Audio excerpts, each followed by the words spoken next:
Welcome to the EOB Podcast, where we talk about the weekend box office and the new openings this week. I'm Benno, and joining me is Sen Dong. Hey, Sen, you there? Yeah, I'm here.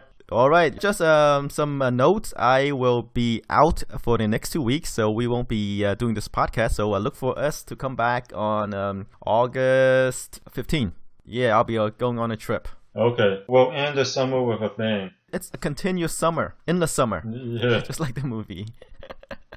So that means we'll be missing out on Suicide Squad. Oh, Suicide Squad. Pete's Dragon and Sausage Party and others. But we can also talk about that in this podcast as well. Sure.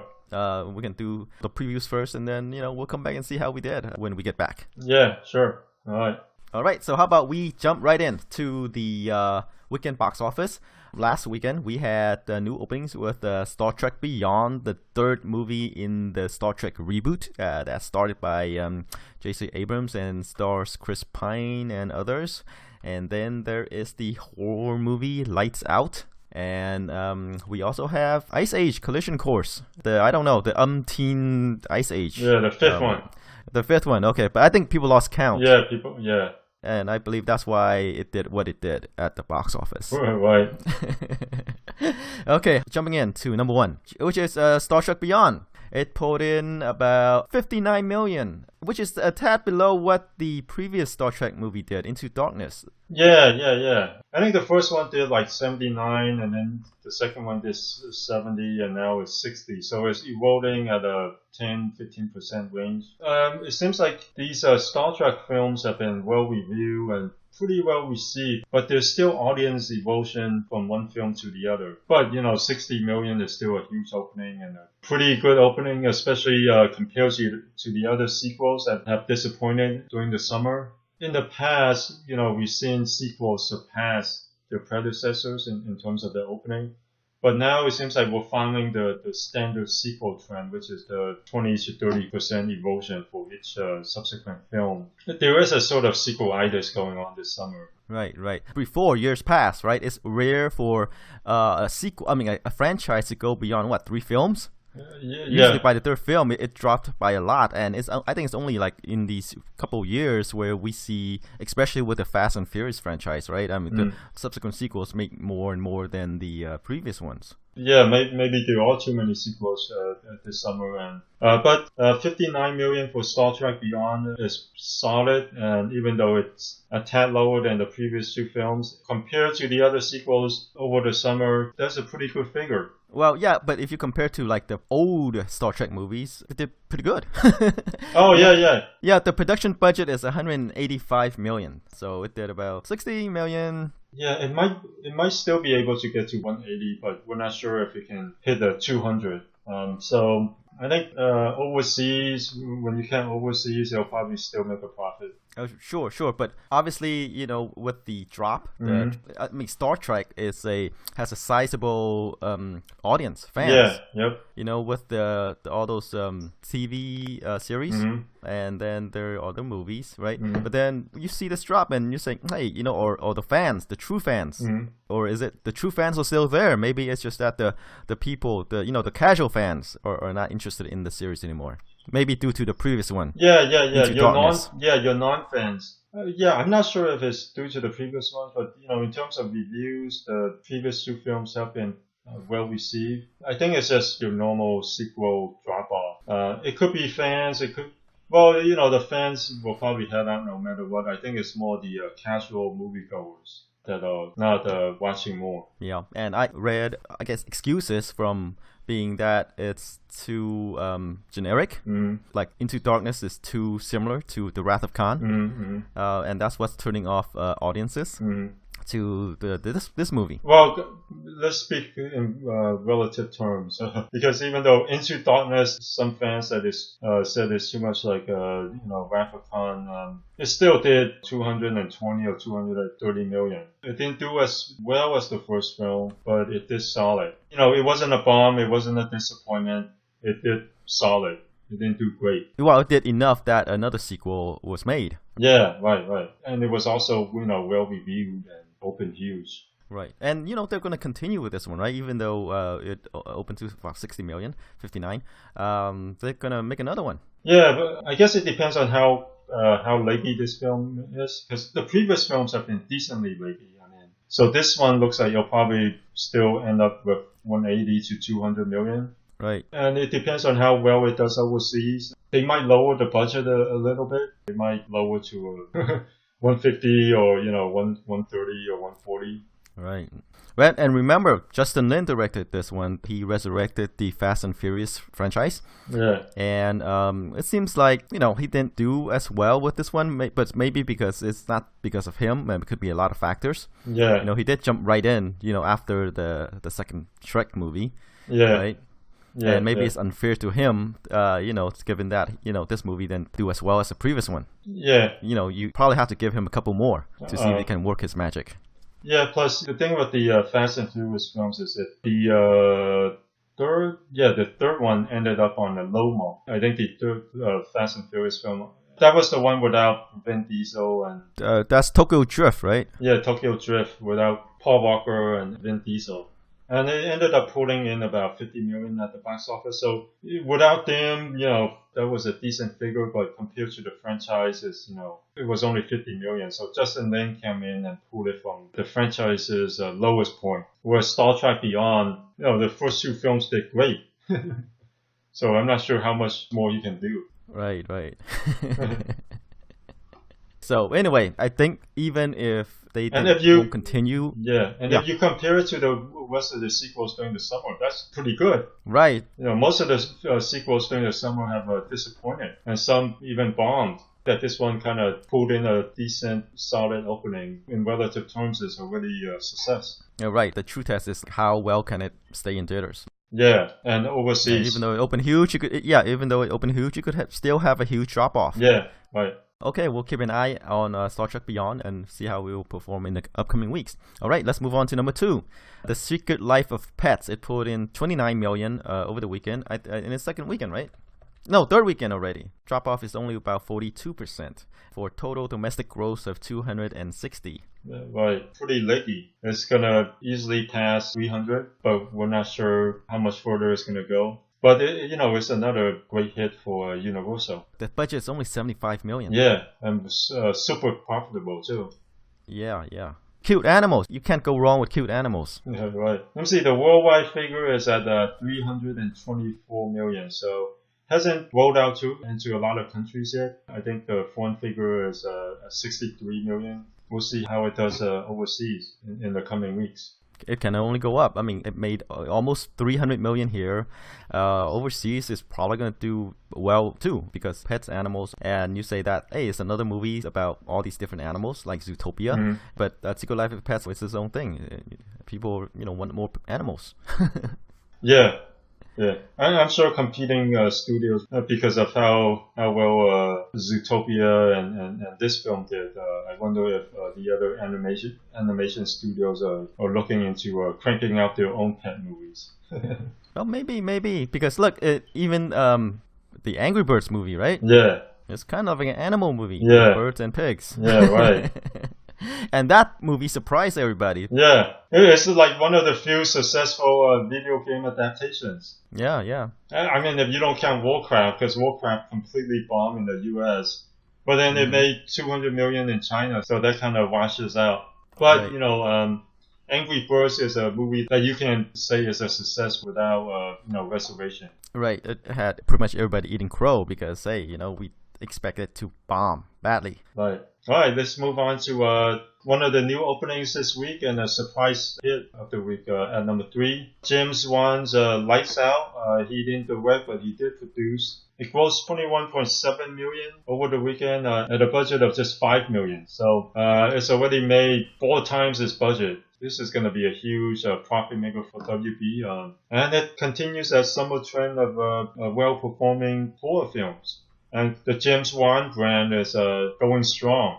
Yeah. You had said it would probably open to about 10 million. I said 15. Wow, you were closer, yeah. Oh, yeah, but it performed way better than both our projections. Yeah. And, quality horror movies has a place because it's one of those mainstay genres. I guess one of the standouts for the James Wan brand is that his horror films tend to be rated PG-13. They're not rated R. It is a differentiator. It's not one of those films that rely on, TNA and gore and blood. It's like clean horror films that the family can enjoy. It's a harder movie to make because you can't rely on those cheap tricks to, either scare people or titillate people. Yeah. This is like you have to creep people out. You actually have to work on a story. You actually have to figure out how to put people out and not just go in TNA and get the teens out. So it's a harder type of film to make, and it's being rewarded by audiences and critics. It's pretty well reviewed, 78% on Rotten Tomatoes, and it continues the trend of James Wan's horror films tends to be, very well reviewed, especially compared to other horror films,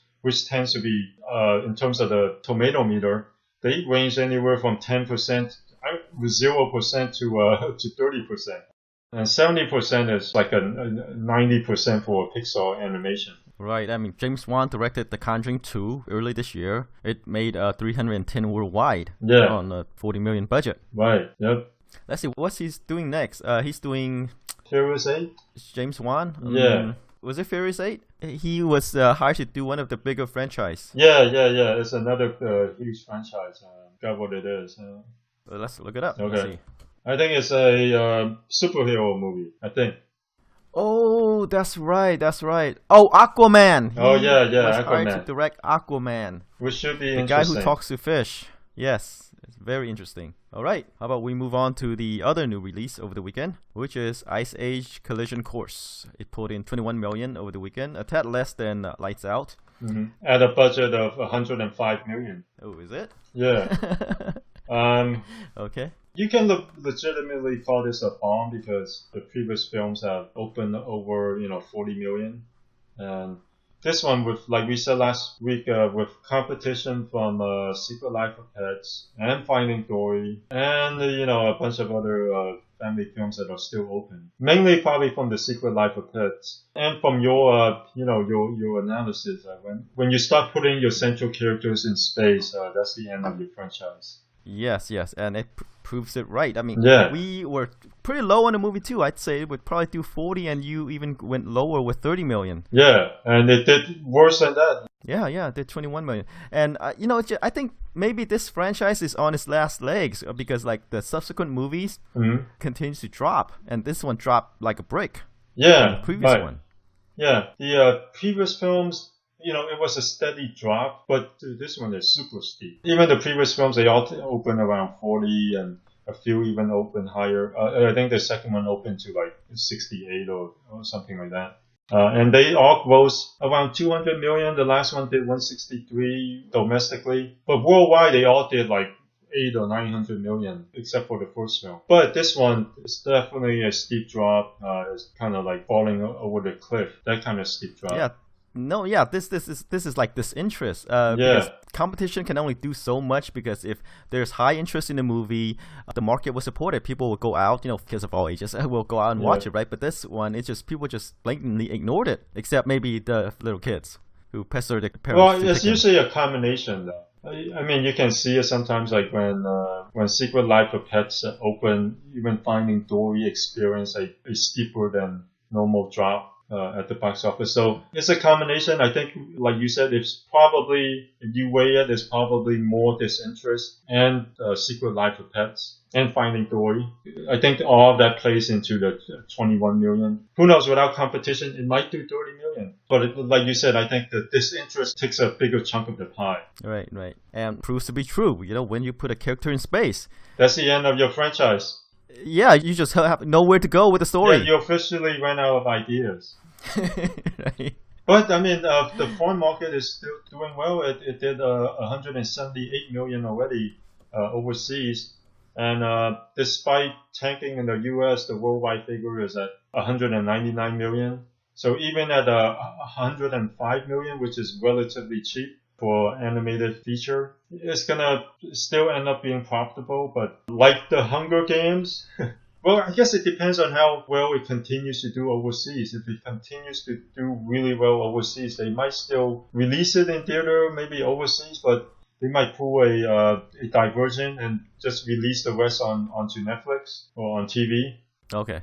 But Ice Age is a slightly different because Ice Age, the previous films, the majority of the revenue was from overseas. The previous Ice Age films average around 200 million domestic and 600 million overseas. So if this one does similarly well overseas, they might still keep it in theaters. Well, it looks like it's, it already is doing way better overseas. 177 million. And just, in a limited, it's been released pretty wide, but there's still China and a couple big markets like Japan. Yeah, it could go over 300 worldwide.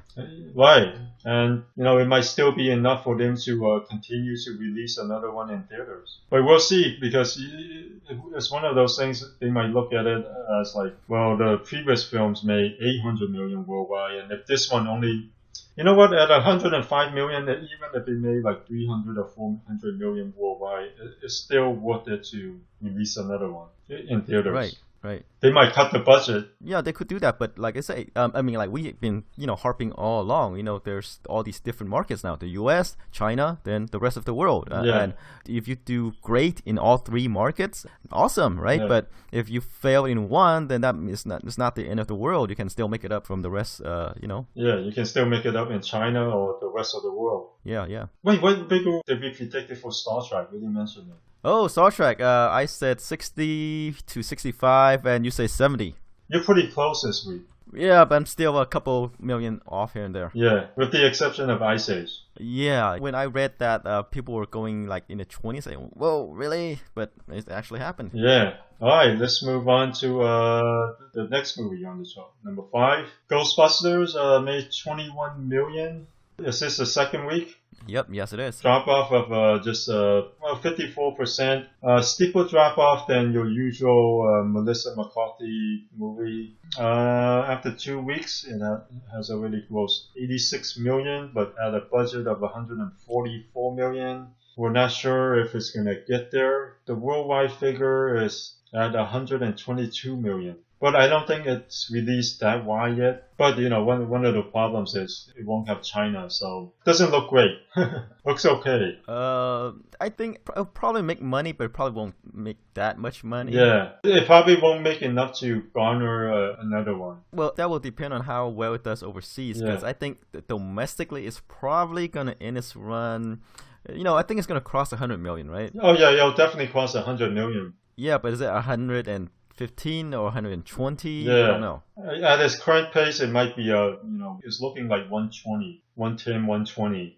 Right. And without China, the overseas prospects are not good. Yeah. I mean, China's a big chunk, of course, but then, we just have to see how well it does in the rest of the Toy Stories. I mean, like we said, I mean, it will still make money, but it won't be making that much money, depending on how well it goes, right? And because China has this aversion to supernatural stuff, topics, that's why they then release Ghostbusters there.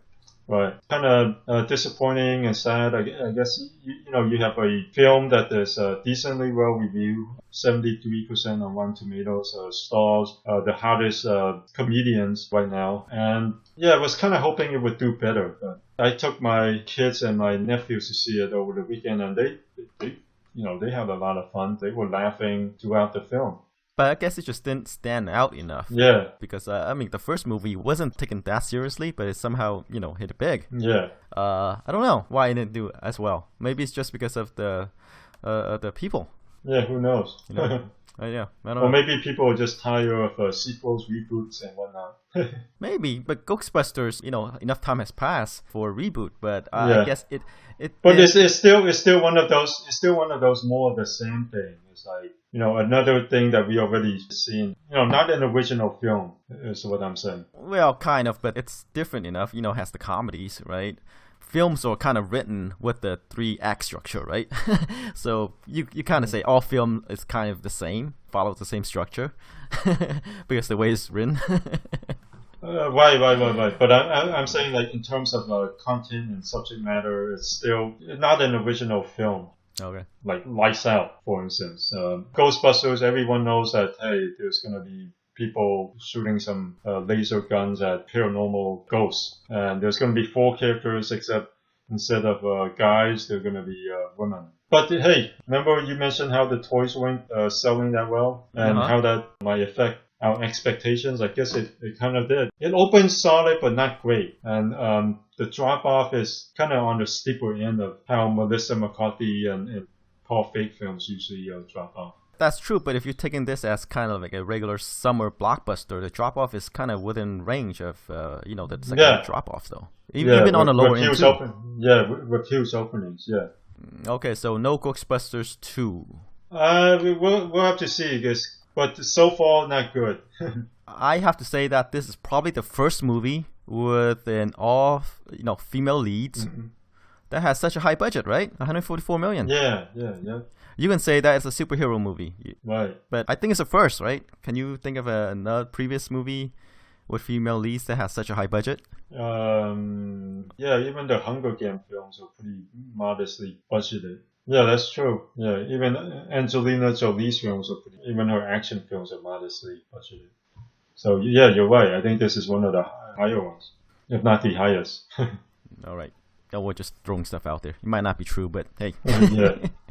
It's close. Yep. All right, moving along. Number 6, Finding Dory pulled in $7.2 million over the weekend. It still continue, I guess, swimming along with the lowest drop off of 36%, and domestically it made us $460 million.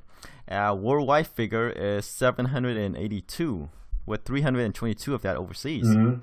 That's pretty impressive considering it didn't do all that well in China compared to other animated films.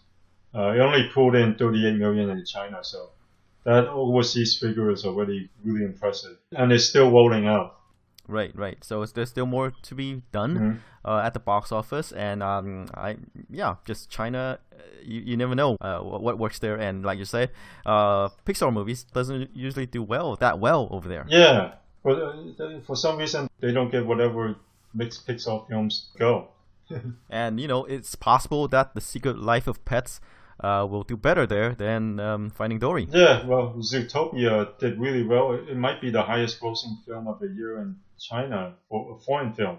I think it grossed over like $230 million in China. I think that's even higher than Warcraft. If you consider Warcraft a Hollywood film. I consider Warcraft an anomaly. Yeah. People think they know why Warcraft did well there, but no one really knows. Yeah.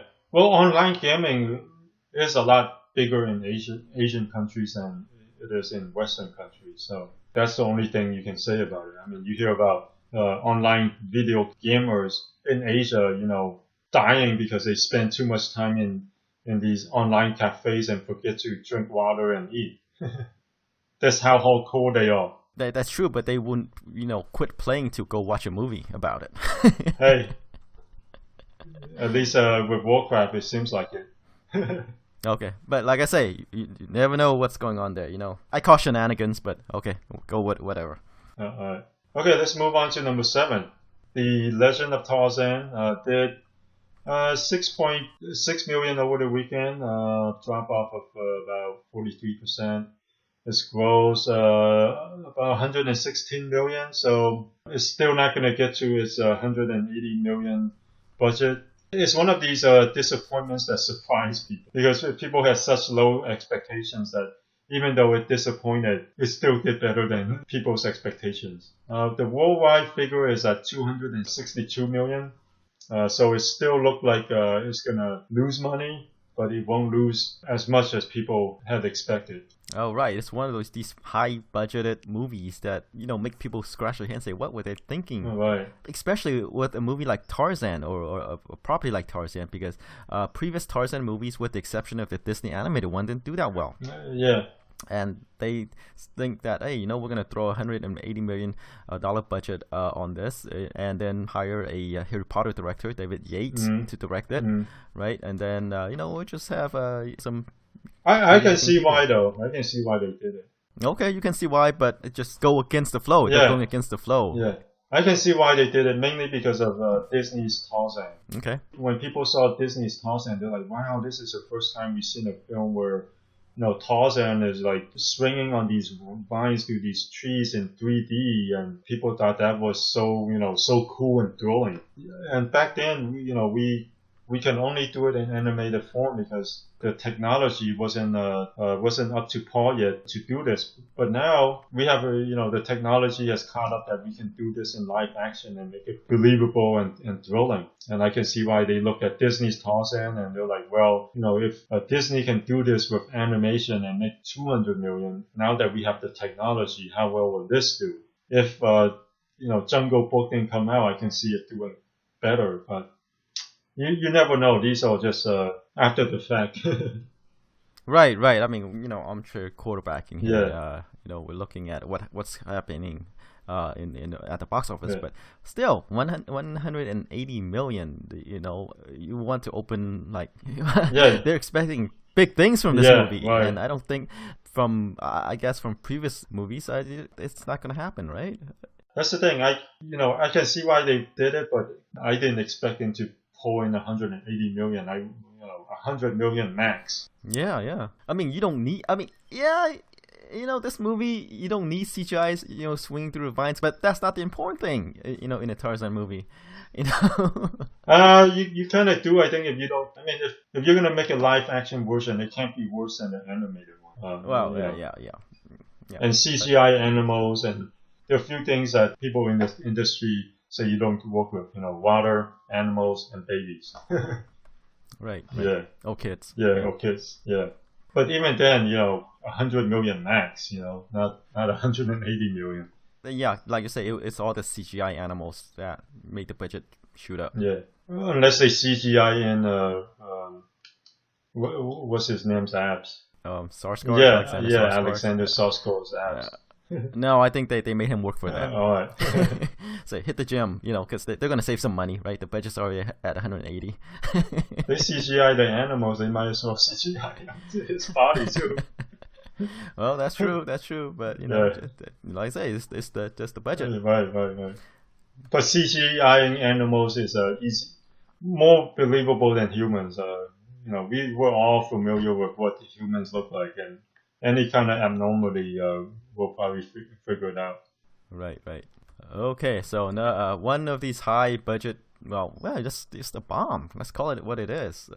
Even though it did better than people's expectations, it bombed. Yeah, people were expecting this to be one of the biggest bombs of all time. Instead, it's just a bomb. Right. All right. Let's move on to number 8. Mike and Dave Need Wedding Dates. Pulled in 4.3 million in its third weekend. So far, it grossed about 40 domestic. It's hanging in there. It didn't do as well as a comedy, but it's probably going to end its run in the 60 million range, right? No, right now probably 50, 55 max. But hey, at a $30 million budget, it's pretty good. They'll make a profit. Yeah, but it's comedies won't travel well overseas, so worldwide gross is probably gonna end up. Let's see, right now it's at 49. It's probably not that wide overseas yet. I'm not sure how wide it's gonna get. It's not gonna make. Comedies usually don't translate well overseas, so I don't expect big things for comedies overseas, but. At a $30 million budget, if it ends up 55 million with video, it'll make a decent sized profit. Oh yeah, I think it's going to make the bulk of its money on video. Yeah, and the thing is, for a Zac Efron movie, everyone was expecting crap box office too. The fact that it ended up doing modestly well is already a success. All right, number 9. Hillary's America, The Secret History of the Democratic Party. It pulled in about 3.9 in the second weekend. It expanded, and I think because of, the Democratic Convention and the election year, it did okay, pretty good, I guess, for a documentary. Yeah, it's the poorly review, 5% on Rotten Tomatoes. It's another one of those films released by Republicans who try to damage their their competition. I think they. So it's a faith-based film. Faith-based film. Yeah, comedy. Yeah. Okay. Right. Right. I think during the previous election with Obama, they released one on Obama too to try to damage his chances. Well, if you say that's released by the Republican parties, I guess it's seen by the Republican faithfuls. Yeah. I think during Obama's the previous election, they have one called Obama's America too, something like that. Okay. How did that one do? About the same. About the same, I think, or slightly less. It's released by the same guy. The same dude made it. So it's pretty much a big screen version of an attack ad. Yeah, it's pretty much an attack. It's an attack ad, pretty much. It's an attack ad by Denise D'Souza. They probably made it from the money they got from a super PAC. Right. Like I said, the Republican Party has no shame. I mean, both parties engage in these things, but the Republican Party they just have no shame, especially with Donald Trump. I'm surprised that he got the nomination. So anyway, maybe it'll stay in the top 10. I don't know. It got a wider release, added 1,200 more theaters, and the box office take jumped up. So who knows? It could stay in the top 10, like I said. So in it's next week, but we won't be here to see it because we won't be doing the podcast. Oh wow, hold on, let me see. Okay, all right. Wow, if this is correct. Okay, so the Obama one made even more. They did one on Obama's America that ended up grossing 33 million. Wow. Compared to that, this is kind of disappointing. Wow, that Obama documentary is like the Avengers of attack ads. Yeah. Right? And like you said, it is a faith-based film. All the Republicans go and watch it. Well, the extreme Republicans, not the moderate ones. It's the extreme ones. Right, but 33 million? Wow. Yeah, the Tea Party group. That's eye-opening, yeah. Like you said, it is essentially a faith-based ad because they target the same people as the evangelicals. Right. When you look at the faith-based films, you promote it the same way. You put it in all the churches, and that's probably how they promote it too. And they probably see him as the devil, right? Yeah, they do. Was it Ben Carson straight out and say Hillary Clinton's Lucifer? Right, okay. Right. That's what I mean. Right. They have no shame. All right. Yeah, do whatever to win. So yeah. Okay, how about we move along to number 10, The Infiltrator. In the second weekend, it pulled in 3.3 million, a 37% drop off. I guess since the grosses are kind of low, it's kind of holding up. It's kind of holding steady. Made about 12 million total. I'm not sure what the budget is, but it doesn't seem that high, so it's kind of okay, right? I think it's okay. I mean, no, it's not a movie for the mass audience. You know, it's one of these drama/thrillers. That I guess stars some good people, but I don't think it has a lot of these action scenes in it. I don't think it's that type of movie. It's pretty much a character study about an undercover person. I think you say that went undercover. I don't know for what, drugs or what? Drugs. Infiltrate a drug cartel or something like that. Yeah. So I think it's more about that. I guess the toll that it takes on the mental aspects of that. Yeah, and it stars Bryan Cranston. Going back to at least something similar to what he was famous for. Dealing with drugs. But still, right? It's not the movie that people would go out to watch and say, "Hey, I want to watch Bryan Cranston." Yeah. So that's why the lowest figure. Yeah. All right. Should we move on to the opening films? Yeah. Let's move on to the opening films. We have 3 wide releases. One is released on Wednesday. Nerve. That's Nerve. That stars Dave Franco and Emma Roberts. And then the other 2 the comedy Bad Moms and Jason Bourne with Matt Damon and Paul Greengrass re-teaming for the sequel to Bourne Ultimatum. Let's start off with the Wednesday release, okay? Since it's the narrow one. Dave Franco and Emma Roberts play this game. You could say it's an augmented reality game, kind of like the Pokemon Go. They use the phone apps. I guess the app tells people what to do. And they kind of do these outrageous things. Like I guess in the trailer you can say, oh, you kiss some stranger for 5 seconds, or steal things, or give you these tasks for people to do. Mm-hmm. I guess you win money at the end of the game. Yeah, and of course they find out that this game is kind of sinister. Once you start getting into it, you can't really escape from the game. So far, there's about 8 reviews on Rotten Tomatoes. It's 50%. I haven't heard much about it. It sounds like a movie dump. Like, they have to contractually release it in theaters. So I don't have high hopes for it. I'm thinking like 2 or 3 million. That sounds fair. Really high concept movie. Something that we see, one of these Japanese animes. Mm-hmm. Except it's live action, and I won't be surprised if it's based on an anime. Mm-hmm. Right? And like you, I'm going low, probably 3 to 5. And, the trailer is not that appealing. It's too different, too out there. Right. All right, should we move on to Bad Moms? Yeah, Bad Moms.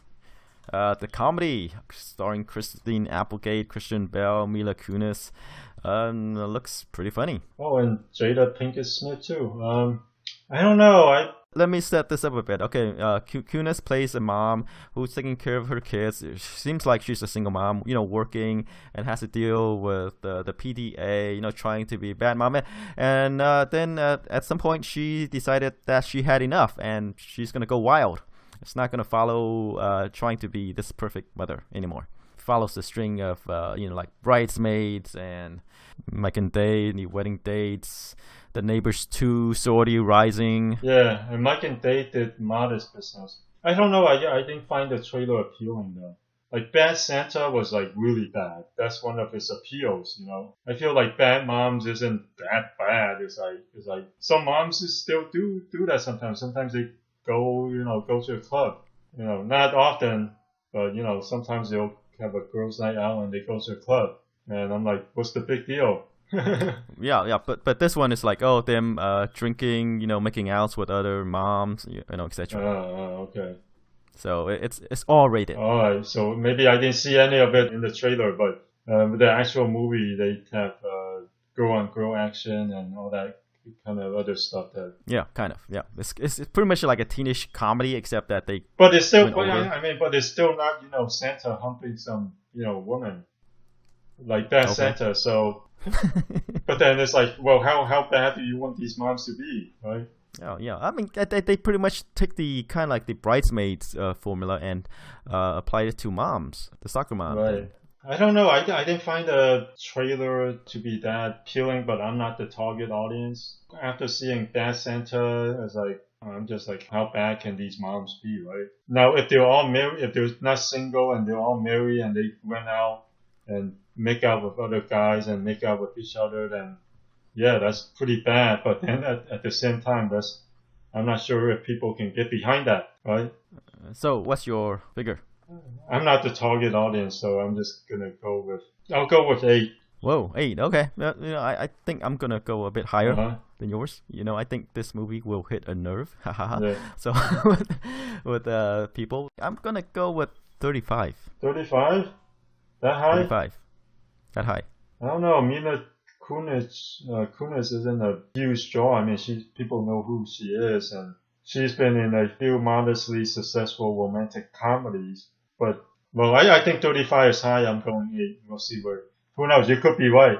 It could be good. I'm going 35 because, I feel, hey, there's something to this movie. I think it's funny and it appeals to a demographic that is underserved. They're there. Yeah, that's true. And I think this movie will, like I say, hit a nerve. Not related to the other movie, Nerve. Right. But this pent-up anger about PTAs and etc. And this movie got it. All right. So let's move on to the big release of the week. Jason Bourne. Yeah. So the thing is, Matt Damon and director Paul Greengrass hasn't had a legitimate big hit after the last Jason Bourne movie in 2007. Yeah, so they need a big paycheck. Yeah, their airplane ran out of fuel, so they need to fill up. Yeah, they need another humongous paycheck. Paul Greengrass actually did some pretty good films in between, just in terms of mass appeal and making hundreds of millions. He hasn't made anywhere near that. And Matt Damon, Some of his films were they were decent films, but they're not great films. And in terms of box office, they kind of did middling numbers like 50 million, 60 million, that type of range. So I guess both of them finally felt like, I want another 30 million paycheck. So here we are. Here we are, right? Yeah, I think it's just that Universal finally decided to pay Paul Greengrass and Matt Damon the money since the previous Jason Bourne movie with the other guy. Who's that guy? The guy who played Hawkeye? Jeremy. Yeah, Jeremy Renner or something like that. Right? Jeremy Renner. Yeah. Jeremy Renner. Yeah, Jeremy Renner did decent but not great. Didn't do Jason Bourne money. Right. So that spin-off, I think it did about like 120 million or something, and it wasn't well reviewed. The reviews were like 30 or 40% on Rotten Tomatoes, and compare that to the previous Jason Bourne films, which made like 200 to nearly 300 million. 100 million was kind of disappointing. Right. So Universal finally saw the light, saying, "Hey, we want these guys back because Jeremy Renner is not doing it." Yeah. They finally found out that hey, we can't just stick any white guy in there and as Jason Bourne and expect to make 200 million. Right. Pretty much, they found out that they can't go cheap. Yeah. So they're back. Although Jeremy Renner, was a good candidate. Oh, he's decent. Yeah. He's decent. But the thing is, like, the These box office, things, right? Yeah. These things. Maybe they were thinking, hey, Jason Bourne is like the new 007. They can just find another guy and keep this thing going till the end of eternity, like the James Bond films. But they found out, no, this is not James Bond. All right, and if they don't intervene, the Bourne franchise will probably go downhill from there. And so, like I say, now they're back. Yeah. For this movie. Right. So how big do you think this is going to be? Because sequels haven't been delivering over the summer. That's true too, and it has been so long since the last movie. Do people want more Bourne? I don't know. It's like him searching for his identity. Now he know who he is, supposedly. And I guess he's going Rambo on whoever is behind the scenes in this one. Right. The reviews are so far. Let me see. 27 reviews. It's at 63%, which is not nearly as good as the previous 3 films, which were like 90% range. So it seems like critics aren't that impressed by it. Well, expect this to drop coming opening day. Yeah, this will probably drop more during opening day, yeah. I think the last film opened to like around 70 million, I think. Yeah. So this one I think will do a notch lower. So let's say like 55 million. 55 million. Let me see. Let me look up Bourne Legacy. That's the movie with Jeremy Renner. I think that did about 45 million. Yeah, Bourne Legacy opened to about 38. Oh, 38? Okay. Yes, it went on to gross 276 worldwide. And you say about 55? Yeah. Okay, let me go a tad higher. 65. Okay. And see if Matt Damon and Paul Greengrass can recapture what they had in the Bourne Supremacy. Right. Let's see if we got Bad Moms. All right, so since we're not here the next 2 weeks, do we want to move on to 9 Lives and Suicide Squad, which is opening on August 5th? Let's just do Suicide Squad. Nobody cares about 9 Lives. Well, not nobody. Some people, just not a lot. So this is kind of like an out of, I don't know. It's kind of a different superhero movie from Warner Brothers, right? It kind of fits within the their what is it? Their model to go darker. Yeah, the model to go darker, but this is kind of different. Not it doesn't have the same characters. Well, this one stars villains, right? Yeah, I think.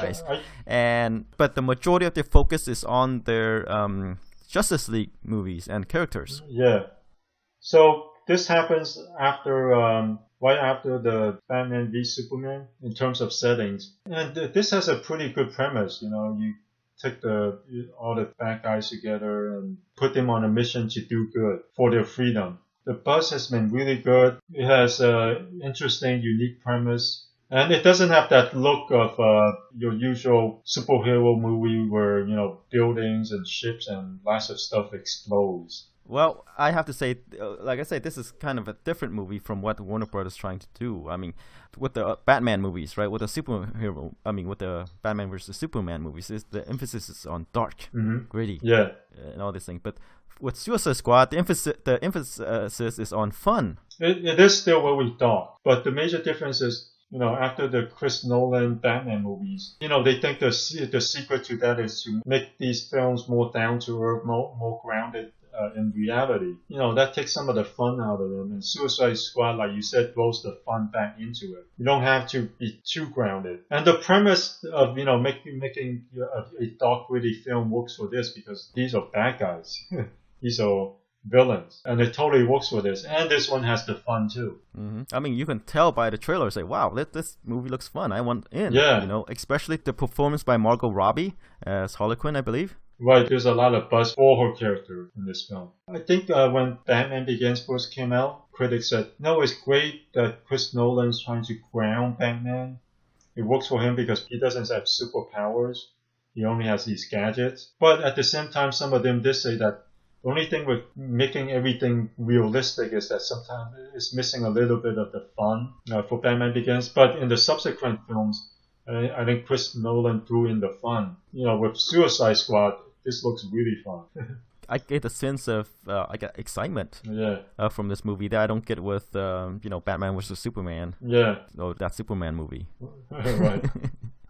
Man of Steel. Yeah, Man of Steel. But we haven't seen any reviews yet, although the buzz has been great. And also we forgot to mention, Will Smith is in this movie. Yep. Even though I don't think they emphasize him that much, but he's going to be, He's part of an ensemble. It's not, hey, this is a Will Smith movie. This is Suicide Squad, which also kind of works in his favor, too. Right. So what are you thinking then? Oh, let's see. I'm thinking... It's not a sequel, so that's the thing. It's an original film, so you can't expect this to make like 200 million at the box office. Open.